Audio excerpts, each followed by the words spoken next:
سوال 5 در درجه 0 چند میتیه؟ یا 4 در درجه 0 چند میتیه؟ برای سوال جواب دادن مثلا تو میتونی گفت 0 تو میتونی گفت 5 خالی تو میتونی گفت 4 خالی مثلا دلی یگان تا درست نیست برای که جوابش میشه 1 برای چی 1 برای اون کی اینا شما قاعده را میدونین که هنگامی تقسیم اگر اساسای خلاف باشن درجه را تر میکنین تипа 5 در درجه 5 5 در درجه 7 تقسیم 5 در درجه 3 میتیه 5 در درجه چند 7 در 3 میتیه 4 روزی هستین انا کنی کنین 5 درجه 0 میتونین گفت که 5 درجه 0 ایچه 5 در درجه 1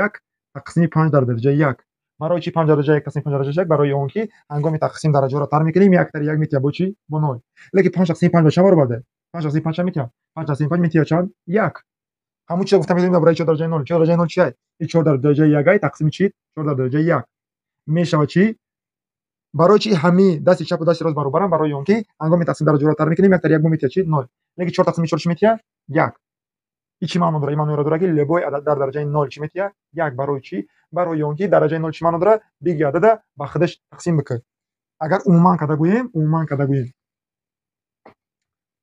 عدد در درجه 0 برابر با چی با همون عدد تقسیمی خودش ای میتیه چند میتیه 1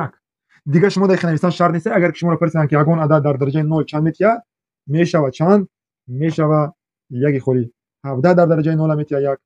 لبای عدد در درجه 0 چی میتیه 1